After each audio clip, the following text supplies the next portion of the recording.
మళ్ళీ నీవేనా తీసుకెళ్లాలనుకుంటున్నావా? అయితే ముందు నా కథ విను. ఒక రాజధానిలో మంచి కీర్తి పొందిన న్యాయవాది ఉండేవాడు. అతనికి 3 శిష్యులు. వారు 3 కూడా తెలివైన వాళ్లే, కానీ ఒక్కొక్కరిలో ఒక్కో విశిష్టత ఉంది.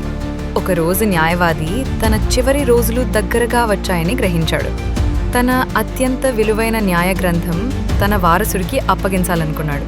ఆయన అన్నాడు, నీలో ఒకరిని నా వారసుడిగా ఎంచుకుంటాను, కానీ ముందుగా ఒక పరీక్ష.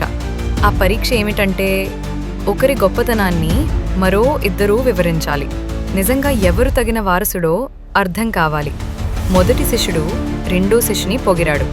రెండో శిష్యుడు మూడో శిష్యుని గొప్పతనం వివరించాడు. కానీ మూడో శిష్యుడు మాత్రం తానే గొప్పవాడునని ఆత్మవిశ్వాసంగా చెప్పాడు. న్యాయవాది నిర్ణయం తీసుకున్నాడు. ఇతర శిష్యులు తమ గొప్పతనం గురించి మాట్లాడలేదు, కానీ మూడో శిష్యుడు మాత్రం ఆత్మవిశ్వాసంగా తన గురించి చెప్పాడు. దీంతో అతనికే గ్రంథమిచ్చారు. ఇది న్యాయమా?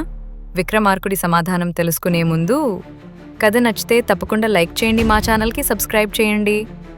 విక్రమార్కుడి సమాధానం: మూడవ శిష్యుడు తనలో ఉన్న నైపుణ్యాన్ని మిగిలిన వారిపై ఆధారపడకుండా తానే వెల్లడించాడు. న్యాయ గ్రంథం ఒక జ్ఞానపు నిధి. దానికి తగిన ఆత్మవిశ్వాసం, ప్రతిభ ఉన్నవాడికే ఇవ్వాలి. కాబట్టి మూడవ శిష్యుడికి గ్రంథమివ్వడం న్యాయమే.